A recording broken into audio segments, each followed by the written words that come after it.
का last video है, ठीक है। इसके बाद चैप्टर नंबर 2 फिनिश हो जाएगा। बस इस बात को याद रखना कि वो जो आइडेंटिटीज़ वाला था, जिस चीज़ को मैंने चैप्टर नंबर 1 में ही फिनिश करवा दिया था, ठीक है, वो चैप्टर नंबर 2 का ही पार्ट है। अब हम लोग स्टार्ट करते हैं कि देखो हमें क्या क्वेश्चंस करने हैं।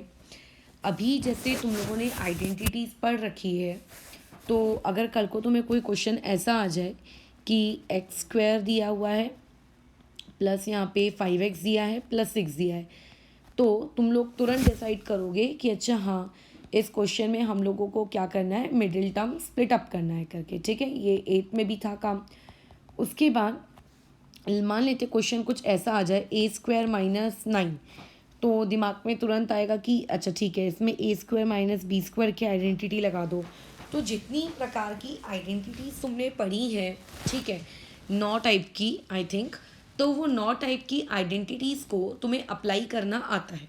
लेट से अगर भूल गए हो तो फिर से आइडेंटिटी वाला पार्ट कैसा स्टार्ट कर दो, तो चीज़ें कैसे तुम्हारी रनिंग में आ जाएंगी करके कि कैसे तुम लोगों को वो वाला काम करना है। बट मान लेते हैं कि क्वेश्चन कुछ इस प्रकार से आया कि तुम्हें एक क्यूबिक पॉलिनोमियल जैसे कि दे दी जाए, तो अगर एक क्वाड्रेटिक मिलता है तो क्वाड्रेटिक के फैक्टर्स हम लोग कैसे निकाल लेते हैं, मिडिल टर्म स्प्लिट अप करके निकाल लेते हैं।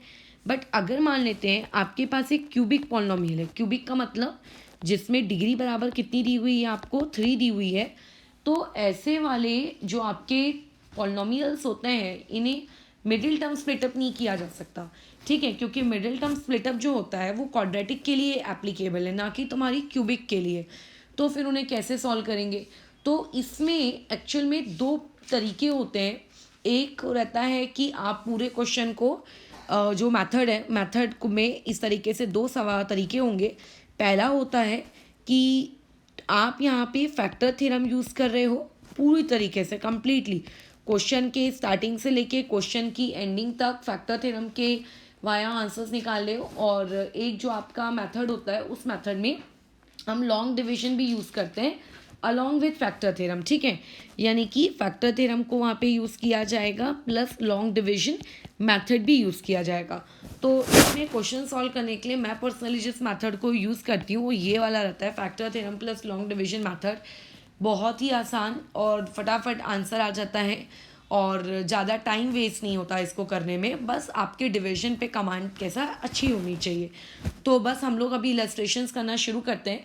पहले मैं तुम्हें सारे क्यूबिक वाले जो पॉलिनोमियल्स हैं उनमें मैं बताऊंगी कि कैसे करना है, और उसके बाद फिर नेक्स्ट वाले वीडियो में जो बाय क्वाड्रेटिक है, बाय क्वाड्रेटिक का मतलब क्या, जिनमें डिग्री बराबर कितनी है आपकी 4, ठीक है।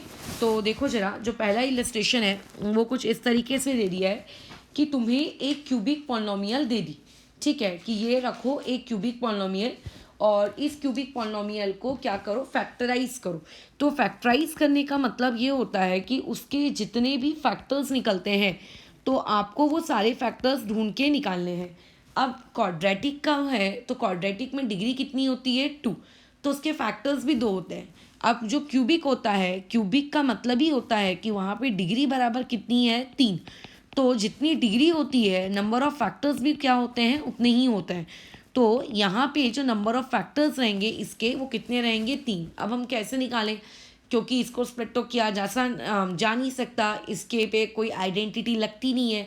तुम लगे तो चेक करके देख लो, जो हम लोगों ने ये आइडेंटिटी पढ़ी थी a माइनस बी का होल क्यूब, है ना, ये वो भी नहीं है, ठीक है। कई लोगों को लग सकता है कि a माइनस बी का होल क्यूब या a प्लस बी का होल क्यूब शायद लग जाए, तो ट्राई करके देख लो, ये वो भी नहीं है।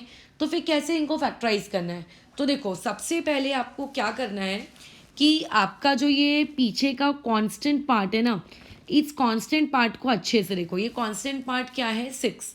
अभी तुम्हें 6 के मुझको फैक्टर्स बताने हैं, ठीक है। यहाँ पे जो कांस्टेंट पार्ट है, यहाँ पे लेट से मैंने इस पॉलिनोमियल को नाम दे दिया कि let p of x equal to x cube minus 6x² plus 11x plus 6, ठीक है। तो यहाँ पे जो आपका कांस्टेंट पार्ट है 6, इसके तुम्हें मुझे फैक्टर्स बताने हैं। तो अपन इसका स्टेटमेंट कैसे लिखेंगे, द कांस्टेंट, पूरी स्पेलिंग लिखना तुम लोग, term in p of x, ठीक है, और इस इक्वल टू, वो मतलब कितना दिया हुआ है आपको, 6 दिया हुआ है, एंड देयरफॉर फैक्टर्स ऑफ 6, अभी 6 के क्या फैक्टर हो सकते हैं अपन इस पे बातचीत कर रहे हैं करके। तो अब यहाँ पे अच्छा एक करेक्शन, मेरे को यहाँ पे -6 लेना था, मैंने उसको एक्चुअल में +6 ले लिया। ठीक है, तो यहाँ पे आपको दिया हुआ है -6 और ये ले लिया -6। अभी तुम्हें इस -6 के फैक्टर्स बताने हैं। तो फैक्टर्स मतलब किस किस टेबल में वो आता है, सिंपल। तो हर नंबर एटलीस्ट खुद के टेबल में तो आता ही है और 1 के टेबल में आता ही है। तो इसके फैक्टर हो गया पहले तो एक 1 और दूसरा हो गया वो इटसेल्फ। अभी और किस टेबल में आता है, ये 2 के टेबल में भी आता है और 3 के टेबल में भी आता है। तो ये 4 टोटल फैक्टर्स बने, बट ये फैक्टर्स पॉजिटिव नेगेटिव कुछ भी हो सकते हैं, तो मैंने प्लस माइनस साइन के साथ इनको ऐसे शो कर दिया। ठीक है, तो ये हम लोगों ने फैक्टर्स ढूंढ लिए। अभी क्या करना, जो इनमें सबसे छोटा फैक्टर है, हमेशा छोटे से बड़े की तरफ जाना। ठीक है, वैसे तो कुछ भी हो सकता है, बट मैं तो हमेशा छोटे से बड़े की तरफ ही जाती हूँ। तो जो सबसे छोटा फैक्टर है 1, अब इसमें देखो 2 है, एक +1 भी हो सकता है -1 भी। अब इस चीज़ को पता लगाने का कोई तरीका नहीं है, तुम्हें +1 या -1 किसी के साथ भी शुरुआत करो। ठीक है, तो एक काम करना, इस पॉलिनोमियल में एक बार x की जगह 1 पुट करके देखो। ठीक है, अगर आंसर 0 आ गया तो हम लोग क्या कहेंगे कि हाँ x = 1 उसका फैक्टर होगा। अगर 0 नहीं आया तो फिर नेक्स्ट वाले नंबर पे हम लोग क्या हो जाएंगे, स्विच हो जाएंगे। ठीक है, जैसे फिलहाल मैं तुम्हारे लिए -1 पहले पुट करके देखती हूँ। तो पहले मैंने -1 पुट किया। मैं ये जो पुट करने वाला काम है ना, ये वाला काम मैं पूरा रफ में करूँगी। ठीक है, ये जो पुट करने वाला काम है, और जो जिसके लिए आंसर 0 आ जाएगा सिर्फ उसी को मैं फेयर करने वाली हूँ। तो पहले मैं किससे शुरुआत कर रही हूँ, -1 से। तो -1 को पॉलिनोमियल में पुट करके देखो, पॉलिनोमियल मतलब यहाँ। तो ये चीज़ क्या हो जाएगी, 1 का क्यूब -6 1 का स्क्वायर +11, अच्छा -1 डाल रहे हैं, सॉरी, यहाँ -1 +11, यहाँ -1 और ये -6। तो ये कितना हो जाएगा, -1, ये आ जाएगा -6, ये आ जाएगा -11, ये आ जाएगा -6 बराबर। तो ये वाली चीज़ तुम अगर ऐड कर लो तो ये वाली चीज़ यहाँ से कितनी हो जाएगी, -24। तुम बताओ क्या ये आंसर तुम्हारा 0 के बराबर आया क्या, नहीं, ये 0 के बराबर नहीं है। तो इसका मतलब x = -1 जो है वो उसका फैक्टर हो ही नहीं सकता। हमने फैक्टर थ्योरम पढ़ा है ना, तो फैक्टर थ्योरम क्या कहता है कि अगर उस वैल्यू को पॉलिनोमियल में पुट करने पर उसका रिमाइंडर 0 आ जाए, यानी कि आंसर 0 आ जाए, तो वो फैक्टर कहलाएगा। तो -1 उस चीज़ का फैक्टर है ही नहीं। तो -1 नहीं है तो नेक्स्ट नंबर पे शिफ्ट हो जाओ, बट नेक्स्ट नंबर में शिफ्ट होने से पहले उसी नंबर का पॉजिटिव पार्ट भी एक बार चेक कर लो। तो एक बार +1 के लिए चेक कर लेते हैं। मैंने तो ओरली कर लिया है, +1 के लिए आता है, इसीलिए मैं फेयर में लिख रही हूँ। ठीक है, तो ये वाली चीज़ में हम लोग स्टेटमेंट किस तरीके से लिखेंगे कि आपका हम लोग पुट कर रहे हैं। ठीक है, क्या पुट कर रहे हैं, x = 1 कहाँ पे पुट कर रहे हैं, इन p ऑफ x। ठीक है, पुट करके देख लो तो क्या हो जाएगा, वो p ऑफ 1 = 1 क्यूब -6 1 का स्क्वायर +11, यहाँ 1 -6। तो ये चीज़ क्या हो जाएगी, 1 - 6 +11 - 6। ठीक है, तो कितना हो गया, 1 - 6 ये -5 और 11 - 6 ये हो गया तुम्हारे पास +5। तो ये आंसर कितना आया, 0। तो ठीक है, दिख रहा है कि हमने जब -1 की वैल्यू डाली तो यानी कि जब 1 की वैल्यू डाली तब 0 आया। तो जब 1 की वैल्यू डालने पे आंसर 0 आ रहा है, इसका मतलब कि 1 डालने से वो 0 आ रहा है, इसका मतलब x की वैल्यू जब हम 1 रखेंगे तो वो उसका फैक्टर होगा। ठीक है, तो ऐसा मैंने लिखा कि therefore x = 1 is a factor of किस चीज़ का, आपके उस पॉलिनोमियल p ऑफ x का। ठीक है, अगर मान लेते हैं कि 1 डालने पर भी आंसर 0 नहीं आता तो फिर हम लोग ना 2 या -2 की तरफ जाते।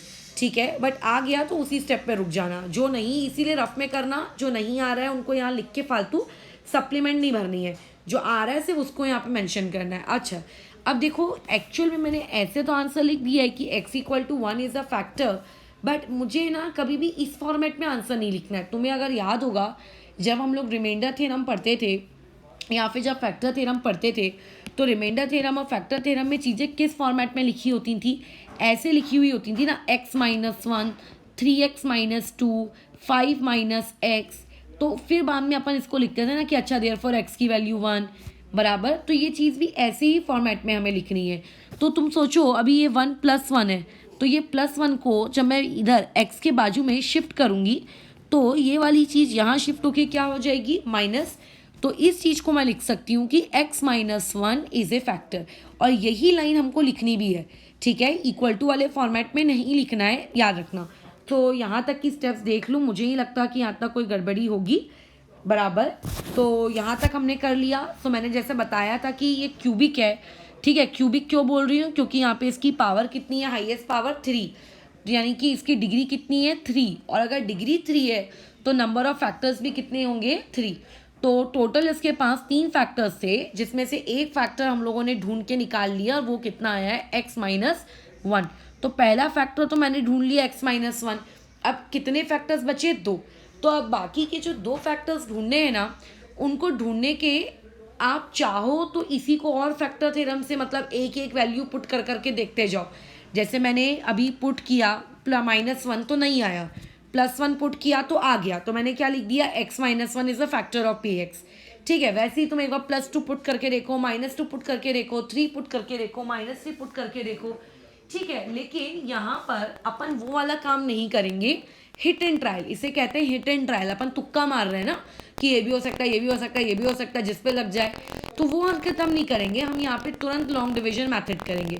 लॉन्ग डिवीजन मेथड में क्या करेंगे कि जो हमें पॉलिनोमियल दिया हुआ था, कौन सा पॉलिनोमियल है हमारा, ये हमारा क्वेश्चन था, ये हमारा बन जाएगा डिविडेंड, ठीक है। यानी कि इस बेचारे को हम डिवाइड करेंगे, लेकिन डिवाइड तो कर देंगे, बट इसे डिवाइड करेगा कौन, तो इसको डिवाइड करेगा ये नया नया आया हुआ फैक्टर, यानी कि डिवाइजर, ठीक है। तो डिवाइड कर लेते हैं लॉन्ग डिवीजन मेथड से। तो पहले हम लोग अपना पॉलिनोमियल लिख देते हैं कि पॉलिनोमियल आखिर है क्या।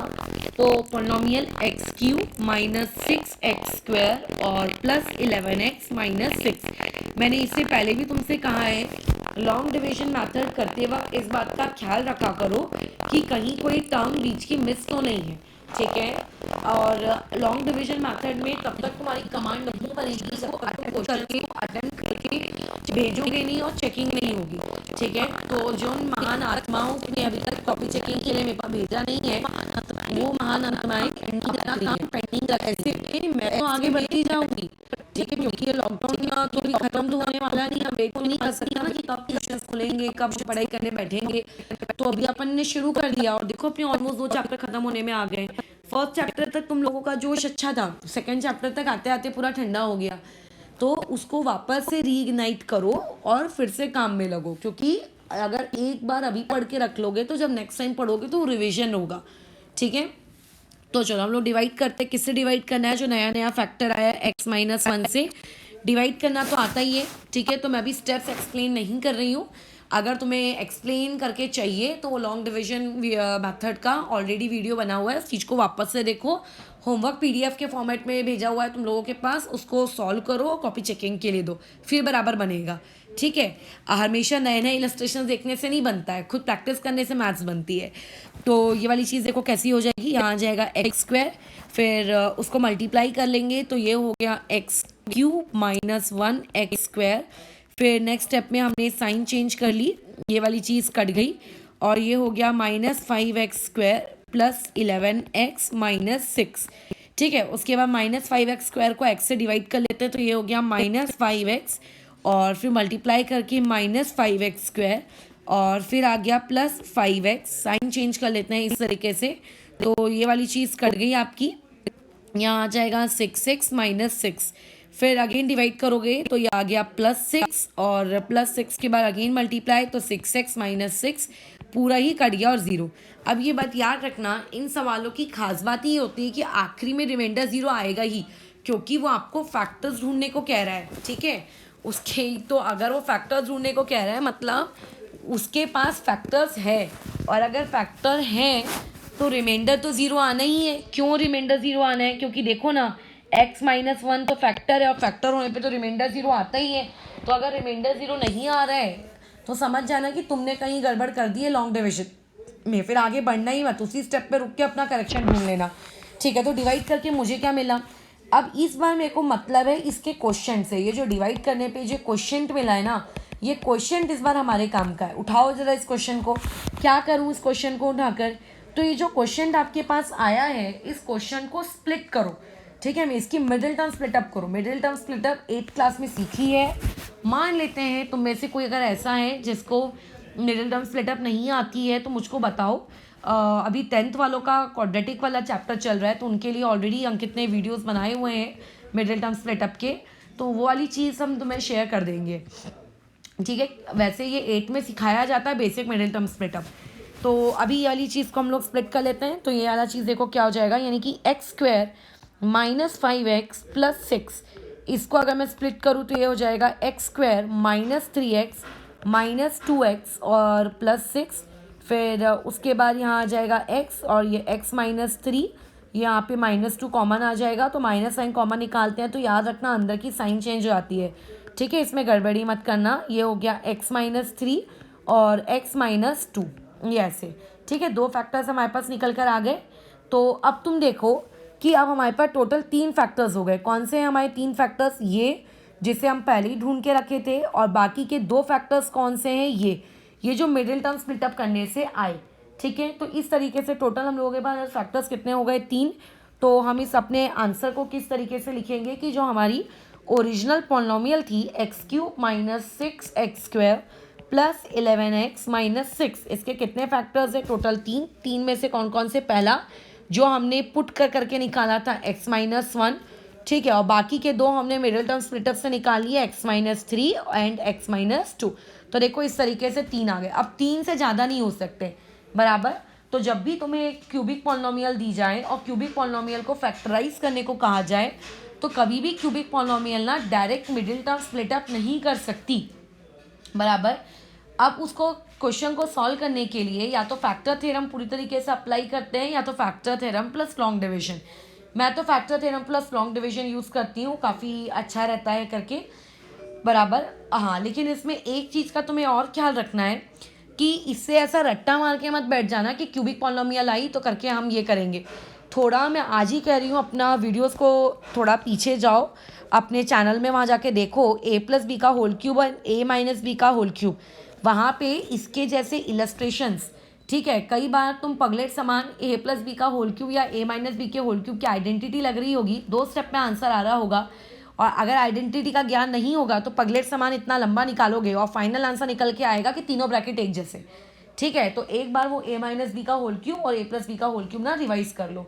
ठीक है, तो रिवाइज कर लेने से क्या होगा कि तुम्हें चीज़ें पता चल जाएंगी कि करके कैसे करना है। तो ये हो गया मेरे पास एक, मेरे हिसाब से अभी तुम्हें समझ में आ गया होगा। अब इसमें तुमने क्या किया कि तुम्हें क्यूबिक पॉलिनोमियल में तुमने उस चीज़ को फैक्टराइज पहले बार पुट करके देखा है ना, बट हर बार तुम्हारी किस्मत इतनी ख़राब होगी ऐसा ज़रूरी नहीं है। इसके जैसा मैं एक इलस्ट्रेशन पहले और बता देती हूँ, फिर आगे अपना स्टेटमेंट कंटिन्यू करती हूँ। जैसे क्वेश्चन तुम्हें दिया है x³ plus 2x² minus x minus 2।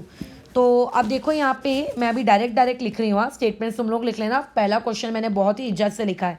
यहाँ पे कांस्टेंट पार्ट कितना है? -2। अब यहाँ पे इस -2 के जो फैक्टर्स होंगे वो फैक्टर्स क्या होंगे? एक होगा +-1 और दूसरा होगा +-2। मेरे हिसाब से 2 बस इन्हीं दोनों टेबल में आता है और किसी टेबल में तो आता नहीं है। ठीक है, अब तुम में से कोई अगर नया वाला मैथ्स बना रहे हैं तो फिर वो एक और शायद लिख सकता है। तो ये है, याद रखना फैक्टर्स का मतलब होता है वो किस किस टेबल्स में आ रहे हैं, या ठीक है, या तो उसका टेबल मत लिखते बैठना मल्टीपल 2 4 6 8 वाली हरकत मत कर देना। ठीक है, अभी क्या करना है, एक एक वैल्यू पुट करके देखनी है। ठीक है, तो अभी हम लोग शुरुआत करते हैं एक एक वैल्यू पुट करके देखने का। पहले +1 से शुरुआत करते हैं। तो इसको मैंने नाम दे दिया p(x) लेट करके। तो जब हम लोग x = 1 को पुट कर रहे हैं वो पूरी स्टेटमेंट्स तुम लोग लिखोगे। ठीक है, मैं नहीं लिख रही हूँ वाली चीज़। तो ये देखो ये क्या हो जाएगा, p(1) = 1 का क्यूब प्लस 2 टाइम्स ऑफ 1 का स्क्वायर -1 -2। तो ये कितना हो जाएगा, 1 + 2 -1 -2। देखो ये तो कितना अच्छा है, पहली ही वैल्यू डालने से आ गया आंसर। ठीक है, तो यानी कि x = 1 इज़ ए फैक्टर, लेकिन हमें इस फॉर्मेट में तो फैक्टर रखना नहीं है। मुझे किस फॉर्मेट में आंसर रखना है, इसको यहाँ शिफ्ट करा दूंगी तो क्या हो जाएगा, x - 1 इज़ अ फैक्टर। तो क्योंकि ये क्यूबिक पॉलिनोमियल है तो उसके पास टोटल नंबर ऑफ फैक्टर्स होने चाहिए थे 3। ठीक है, जिसमें से एक हम निकाल लिए हैं, तो बाकी के 2 आप कैसे निकालोगे, डिवीजन करके, लॉन्ग डिवीजन। सो हम लोग लॉन्ग डिवीजन स्टार्ट कर देते हैं। इसमें पहले हमेशा लॉन्ग डिविजन से पहले चेक कर लेना कहीं कोई टर्म डिविडेंड या फिर डिवाइजर से गायब तो नहीं है। अच्छा, अब इसको डिवाइड किससे करेंगे? जो नया नया फैक्टर आया है। कौन है नया नया फैक्टर? x-1। ठीक है, डिवीजन शुरू करो तो ये कितना हो जाएगा? एक्स स्क्वायर, यहाँ आ गया एक्स स्क्वायर, ये हो गया -1x²। साइन चेंज कर देते हैं, ये वाली चीज़ कट गई, ये हो गया 3x² -x-2। उसके बाद इसको अगेन हम लोग काट देते तो ये हो जाएगा 3x। ठीक है, ये वाली चीज़ हो गई 3x। और उसके बाद फिर मल्टीप्लिकेशन, तो ये हो गया 3x² और यहाँ पे आ गया -3x। और अगेन साइन चेंज, यहाँ पे माइनस, यहाँ पे प्लस, तो ये चीज़ देखो कैंसिल हो गई। तो ये वाली चीज़ कितनी हो जाएगी तुम्हारे पास? 2x-2। अगेन डिवीजन, तो ये वाला हो गया +2। फिर मल्टीप्लाई कर लो तो ये हो जाएगा 2x-2। अगेन साइन चेंज, तो ये वाली चीज़ कट के कितनी आ गई? 0। याद रखना, क्योंकि रिमाइंडर ऊपर भी 0 आया है, देखो यहाँ पे भी 0 आया है, तो यहाँ लॉन्ग डिवीजन मेथड से भी डिवाइड करने पर रिमाइंडर 0 ही आना चाहिए। अगर नहीं आ रहा है तो अपना सवाल गलत हो गया है। अब जो ये क्वेश्चन आया है ना, इस क्वेश्चन का हमें मिडिल टर्म स्प्लिट अप करना है। तो ये चीज़ क्या हो जाएगी? x² + 3x+2। अब इस चीज़ को स्प्लिट कर लो तो ये क्या हो जाना है? 2x² + 2x + 1x+2। फिर स्टार्टिंग के दो टर्म और लास्ट के दो टर्म में से क्या कर दो? कॉमन निकाल लो, तो ये क्या हो जाएगा? x+2 + 1 और यहाँ आ जाएगा x+2। और ये वाली चीज़ हो जाएगी फिर x+2 और ये वाला x+1। तो यहाँ से मिडिल टर्म स्प्लिटर से हमें दो फैक्टर्स मिल गए। और ऑलरेडी हमने ऊपर फैक्टर थ्योरम यानी कि हिट एंड ट्रायल से कितने फैक्टर्स ढूंढ के निकाल लिए थे? एक। कौन सा था वो एक फैक्टर? वो था x-1। ठीक है, तो वो था आपका x-1, तो यहाँ से ये आ गया x-1। अब ये x-1 आ जाएगा बराबर, और x-1 और ये नीचे में कितने आ गए? 2। एक आ गया x+2 और साथ ही में आ गया x+1। तो इस तरीके से हम लोगों को इस क्यूबिक पॉलिनोमियल के कितने फैक्टर्स मिल गए? 3। पहला एक हो गया x-1, एक हो गया x+2 और एक हो गया x+1। होप्स हो कि तुम्हें ये चीज़ क्लियर हो करके कि क्वेश्चन किस तरीके से करना है। अब बात आती है जो मैं एक्चुअल में बताने वाली थी कि देखो अभी तक क्वेश्चन में तुम्हें दे कैसा रही हूँ। क्वेश्चन दिया है, इस ये क्यूबिक पॉलिनोमियल दे दिया, बोला इसको फैक्टराइज करो। ठीक है, फिर एक क्यूबिक पॉलिनोमियल दे दिया बस, और तुम्हें बोला कि फैक्टराइज करो। तो हर बार कैसा सवाल ऐसा रहे ऐसा ज़रूरी नहीं है। टोटल तो वैसे आपके पास कितने फैक्टर्स निकल के आ रहे हैं? 3 निकल के आ रहे हैं ना, तो तीनों के तीनों तुम ढूंढ रहे हो। कई बार जो क्वेश्चन देने वाला है वो बहुत अच्छा भी हो सकता है। अच्छा हो सकता है का मतलब ढूंढने आपको टोटल कितने फैक्टर्स हैं? 3। 3 में से एक फैक्टर वो तुमको दे देगा। तो बताओ कितने ढूंढने पड़ेंगे ऐसे केस में? सिर्फ 2। और 2 फैक्टर्स ढूंढने के लिए क्या हम हिट एंड ट्रायल लगाते हैं क्या? नहीं। 2 फैक्टर्स ढूंढने के लिए हम हमारे पॉलिनोमियल को डिवाइड करते हैं किससे? जो ऑलरेडी एक फैक्टर होता है, और फिर ऊपर में क्वाड्रेटिक आती है, उस क्वाड्रेटिक को फिर हम लोग इस तरीके से मिडिल टर्म स्प्लिट अप करके बाकी के 2 भी ढूंढ लेते हैं। तो अब जो मैं तुम्हें क्वेश्चन दे रही हूँ, देखो उसका फॉर्मेट कैसा रहेगा। उस क्वेश्चन में भी तुम्हें एक क्यूबिक पॉलिनोमियल दी हुई है। ठीक है, क्वेश्चन देखो इस तरीके से है कि फैक्टराइज, ठीक है, आपको फैक्टराइज करना है x³ + 13x², ठीक है, फिर +32x + 20 को बराबर, और आपको ऐसा दिया हुआ है if it is given that कि x+2 इज़ ए फैक्टर। ठीक है, ये वाली चीज़ आपको गिवन दी हुई है। तो अब ध्यान दो, क्यूबिक पॉलिनोमियल के कभी भी 3 से ज़्यादा फैक्टर्स तो हो नहीं सकते ना, ज़्यादा से ज़्यादा 3 ही होंगे बराबर, इससे ज़्यादा तो पॉसिबल ही नहीं है। तो उन 3 में से एक तुमको उसने दे दिया है। कितना दे दिया? x+2। बोल रहा है लो रखो एक फैक्टर मेरी तरफ से, वो है x+2। तो तुम्हें ढूंढने कितने हैं? सिर्फ 2 ही ढूंढने हैं।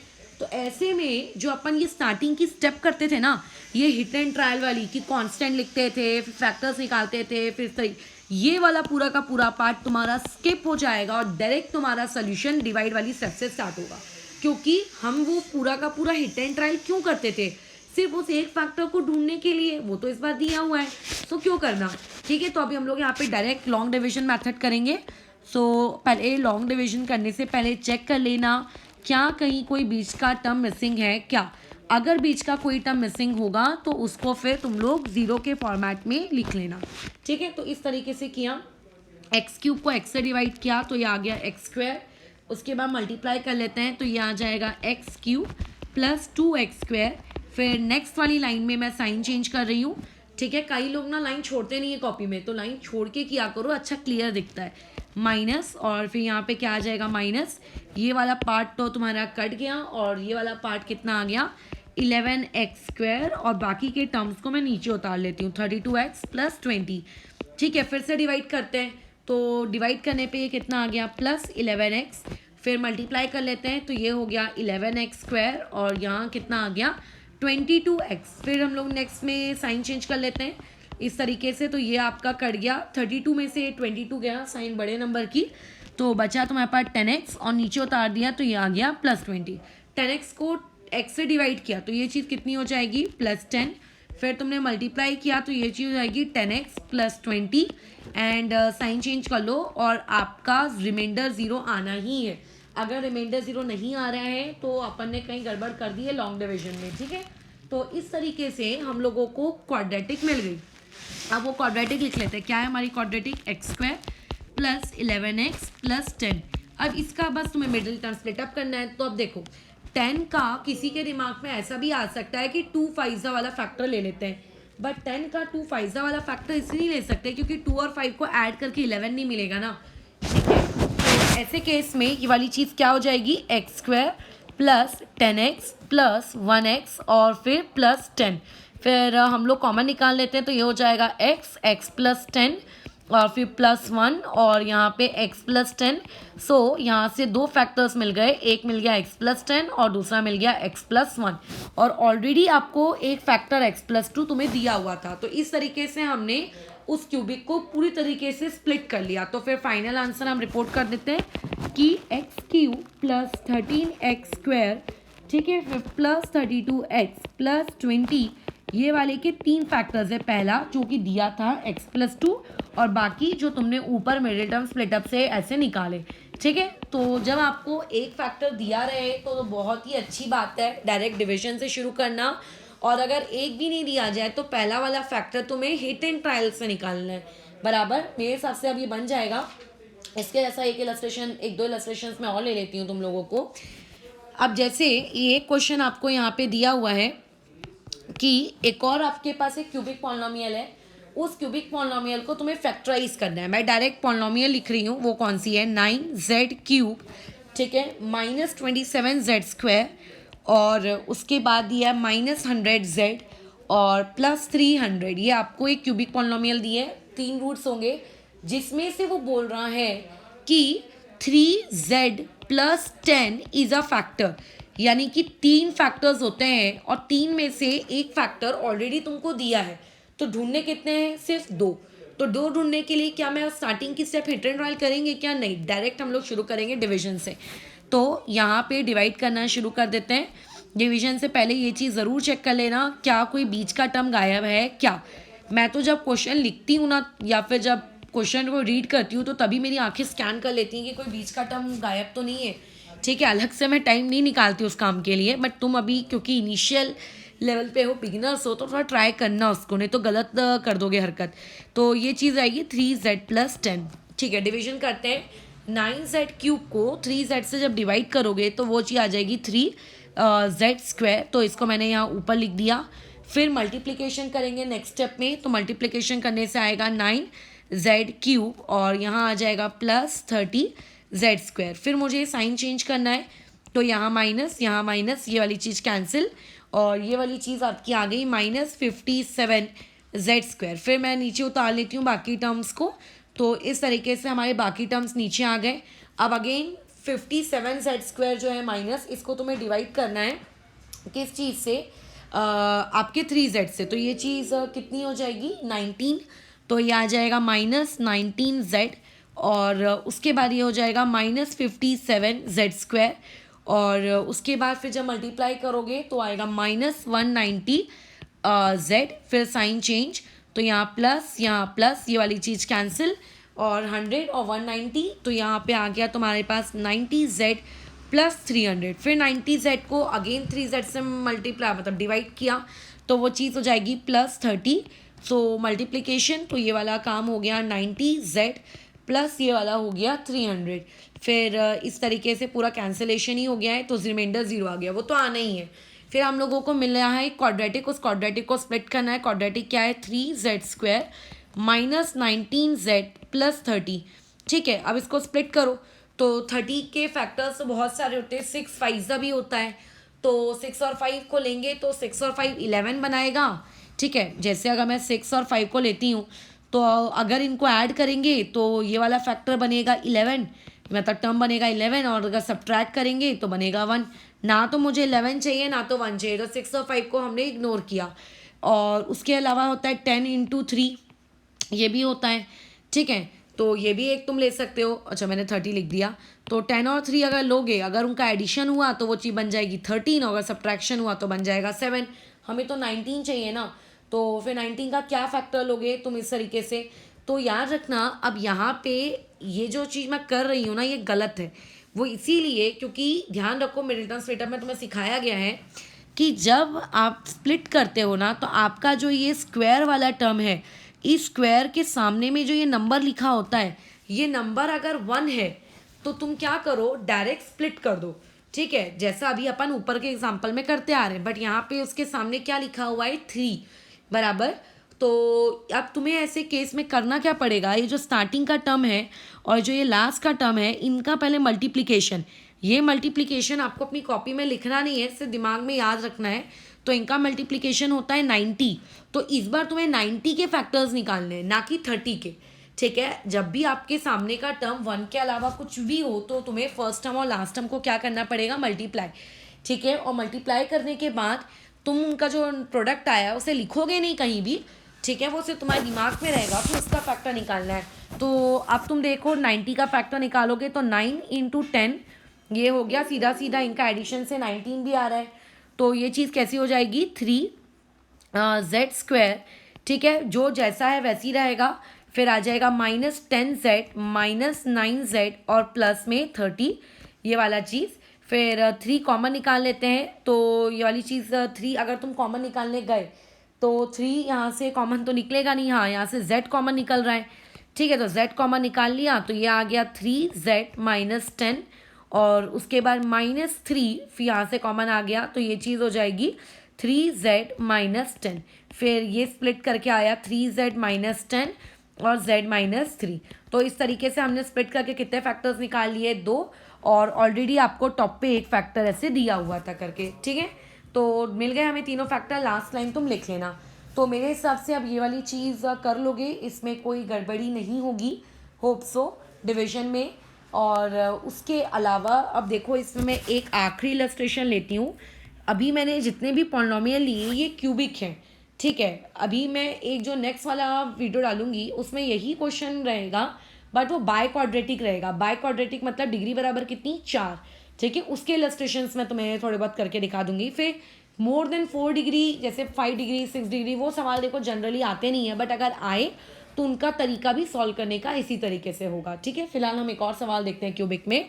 इस बार सवाल दिया हुआ है कि show that x minus 2 is a factor of the polynomial. ये अजीब इंसान है, देखो मतलब सबसे पहले अभी तक क्वेश्चन में सबसे पहला हमने जो कैटेगरी देखा, उस कैटेगरी में पहले तो कुछ देता ही नहीं था, बराबर। और उसके बाद सेकंड कैटेगरी हमने ये देखा कि ठीक है, उसने क्या किया, पॉलिनोमियल भी दिया और साथ ही साथ में तुमको 2 फैक्टर दे दिए। तो इसका मतलब कि इस बार मेहनत तुम्हें सिर्फ 2 के लिए ही करनी है। ठीक है, उसने फैक्टर तुमको दिया, ठीक है, लेकिन इस बार वाला तो गजब है, उसने तुमको एक x माइनस 2 क्या किया है, दिया तो है, लेकिन ये बताया नहीं है कि क्या वो फैक्टर है कि वो फैक्टर नहीं है। ये गजब चीज़ है। तो सबसे पहले देखो कि x माइनस 2 फैक्टर है कि नहीं है। अगर x माइनस 2 फैक्टर है तो ही तुम इसको डिवाइड कर सकते हो। अगर x माइनस 2 इसका फैक्टर नहीं हुआ तो तुमको फिर वही हिट एंड ट्रायल मेथड लगानी पड़ेगी, बराबर। अगर वो इसका फैक्टर है तो ही डिवाइड करना। क्वेश्चन में अगर लिखकर आया कि x minus 2 is a factor तो ही डिवीजन से स्टार्ट करना। अगर ऐसा क्वेश्चन आ गया कि शो दैट करो, तो पहले शो दैट करवाना कि वो फैक्टर है, और जनरली होता ही है, और उसके बाद फिर डिवीजन होगी। ठीक है, तो अभी अगर ये इसका फैक्टर है तो वहाँ पे f(2) निकालने पर ये वाली चीज़ क्या आ जानी चाहिए, 0 आ जानी चाहिए। बराबर अगर ये वाली चीज़ 0 आ जाएगा इसका पूरा आंसर, तो हम ये कहेंगे कि वो वाली चीज़ क्या है आपका, इनकी वो वाली चीज़ मतलब x-2 उस चीज़ का क्या है आपका फैक्टर है। तो ये -12 -34 और ये +30, तो 16 में से 12 गया, ये चीज़ हो गई 4, -34 +30 और ये वाला चीज़ हो गया -30 +30, तो ये हो गया 0।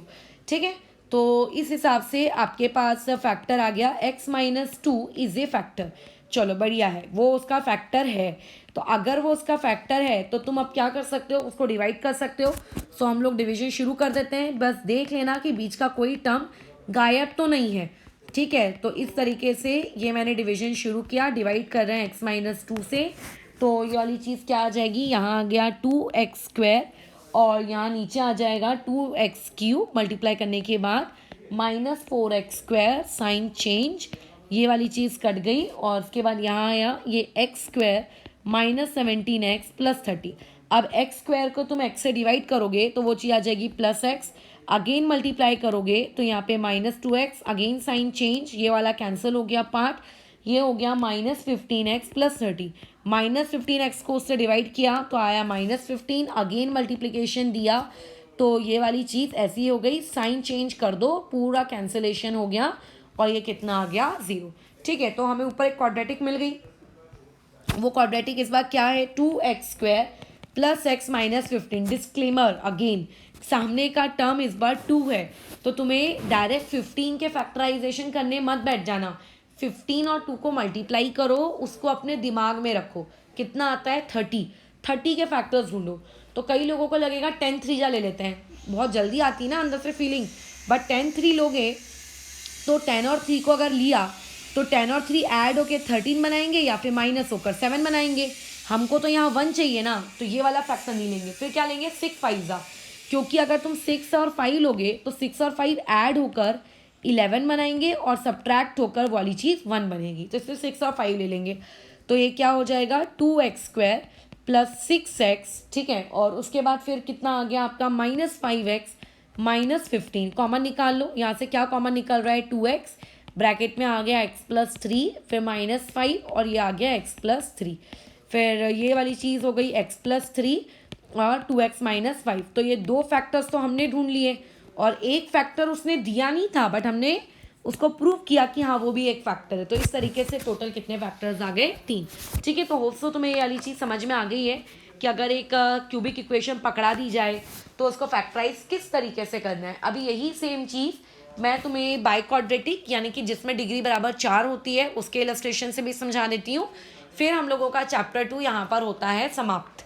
ठीक है, अभी एक बार मैं रिमाइंड तुम्हें करवा देती हूँ। कल आपका सैटरडे रहेगा, संडे रहेगा, तुम्हें मैं शीट शेयर कर दूंगी इस चैप्टर की।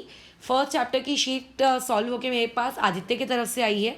ठीक है, सेकेंड चैप्टर की मैं शेयर कर दूंगी, उसमें क्वेश्चन बताती जाऊंगी, 10-10 सवाल करके देते जाना। और फिर मंडे को तुम्हारी कोई क्लास नहीं है, तुम्हें याद होगा उस दिन हमने सेकेंड चैप्टर का टेस्ट रखा है ना, तो वो वाली चीज़ नहीं, not second chapter, first chapter का पूरा टेस्ट रखा है। ठीक है, तो उस चीज़ को अच्छे से प्रिपेयर करना। फिर ट्यूसडे से एक्चुअल में हम अपना नया चैप्टर स्टार्ट करेंगे और वो चैप्टर रहेगा तुम लोगों का कोऑर्डिनेट ज्योमेट्री।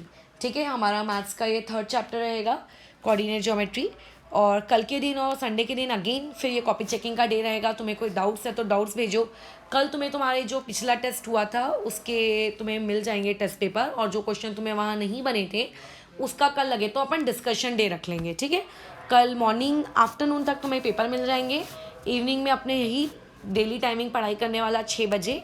तुम्हें मैंने कहीं मान लेते हैं नहीं समझ में आया कि मैम अपने यहाँ मार्क्स क्यों काट दिए हैं, तो वो चीज़ तुम भेज सकते हो, या कोई सवाल नहीं बन रहा हो तो वो बता देना।